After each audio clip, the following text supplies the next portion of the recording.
In this life, there are fated moments that happen when we least expect them. For me, that moment arrived on a cold night, when I simply stepped out to take out the trash. Someone once said that life begins where people throw everything away. And I found a life there. That tiny sound echoed in the dead of night, a sound that didn't belong in the filthy, desolate space of the junkyard. It was a weak whimper, mixed with the rustling of paper and the clatter of cans. My heart sank, a feeling of unease washing over me. I couldn't ignore it. I began searching, following the faint sound, my heart pounding like a drum. The dim streetlight was only enough for me to see the lumpy garbage bags. A fragile sense of hope kept urging me to move closer, and then I saw it. In an old trash can, amidst a chaotic mess of discarded things, a puppy lay curled up. It was so small it was almost invisible, a little white speck covered in dirt.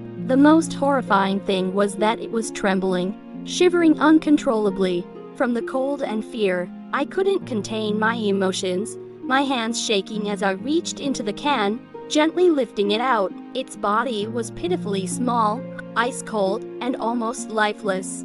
I felt the blood in my veins boil, a boundless anger towards whoever was so cruel as to abandon such a tiny creature. Without a moment's hesitation, I carried the puppy into my house, rushed to the bathroom, and grabbed a soft towel. The first thing I had to do was make it warm. I carefully wrapped it in the towel, feeling the tiny bit of warmth gradually return to its body. The puppy was still very weak, able to do nothing but lie still in my arms. I knew that the fight for survival had just begun. On the first day, I did everything I could to save that fragile life. I bought special puppy formula and tried to feed it bit by bit. It seemed willing to eat, which was a positive sign, but its body temperature was still dangerously low. I had to continuously wrap it in warm towels and hold it close, transferring my own warmth to it. Every faint breath it took made me hold my breath. I stayed up all night,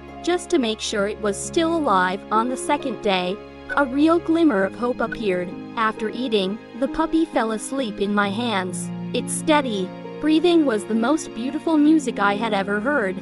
I felt its body temperature had warmed up a little. I sighed with relief, but I didn't dare to let my guard down. On the third day, I discovered something terrifying. The puppy's umbilical cord was swollen and showed signs of infection. I panicked, my heart racing. Immediately, I got iodine to disinfect it, using a cotton swab to dab gently to avoid causing it more pain. Then I realized another problem: the puppy couldn't relieve itself on its own. I had to use a warm, damp cotton ball to gently stimulate its abdomen and anal area to help it. I did everything I could, because I knew this was the most crucial stage, the one that would decide its life or death. By the fourth day, I had made a small bed for the puppy.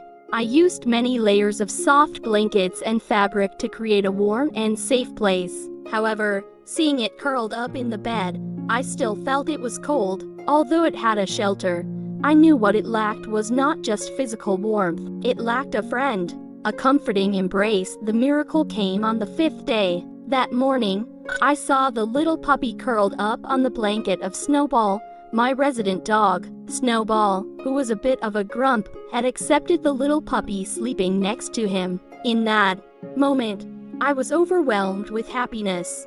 I knew that Snowball was not just a friend, but a mother, a protective embrace that the little puppy needed. On the sixth day, the puppy was much healthier than when I first found it. After feeding it milk, I picked it up and filmed a short video.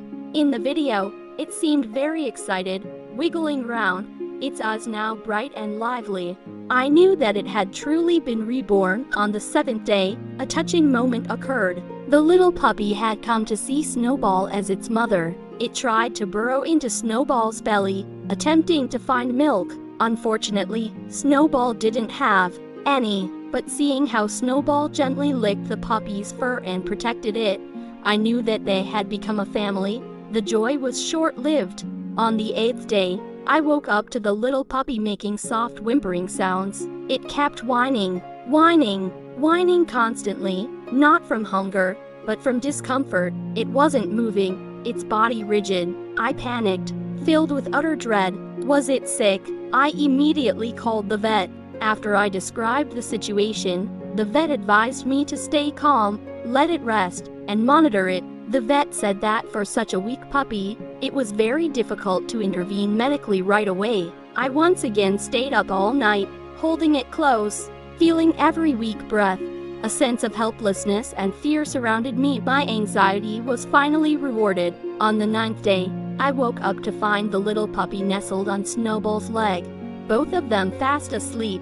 The scene was so warm and peaceful. On the 10th day, the little puppy had become an indispensable part of Snowball's life.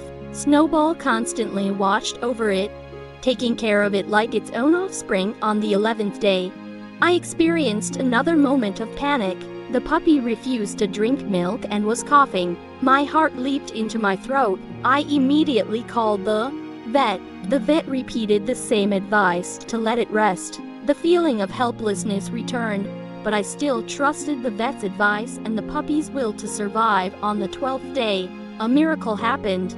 I woke up, and for the first time, the puppy's eyes were open. Its dark, glistening eyes were like two precious jewels. Looking into those eyes, I knew it was going to be all right. I was overwhelmed with joy, and all my worries vanished. From the 13th day, a new life truly began. The puppy started interacting with me. It licked my hand gently, a gesture of trust and gratitude. On the 14th day, the puppy began to take its first wobbly steps. Its tiny legs were unsteady, but full of courage. It clumsily walked toward me, its eyes sparkling as if it were exploring a brand new world. On the 15th day, an old nightmare seemed to return. The puppy was sleeping when it suddenly whimpered and rolled out of its bed. It seemed to be dreaming of something bad. I held it close, comforting it.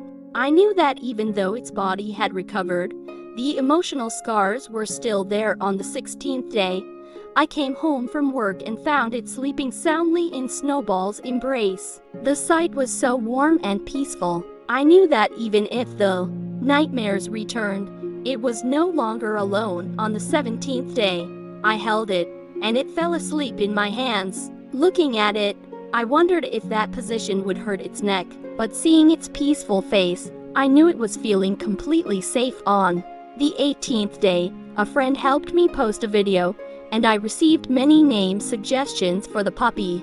I chose a few meaningful names and let the puppy choose for itself. It chose the name Star, which represents hope. I smiled. The name was so fitting for its journey. On the 19th day, my little Star had become a sleepy puppy. After every meal, it would find a warm spot to nap. Watching it sleep, I felt an extraordinary sense of peace. On the 20th day, my little Star met a new friend, a Devon Rex cat named Huahua. The two of them got to know each other and became friends. On the 21st day, I witnessed another miracle.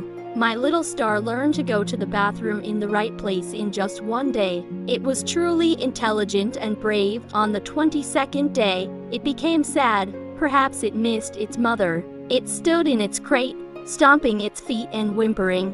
I hugged it, comforting it. I knew it was going through a difficult transition. On the 23rd day, I started feeding it puppy kibble soaked in milk.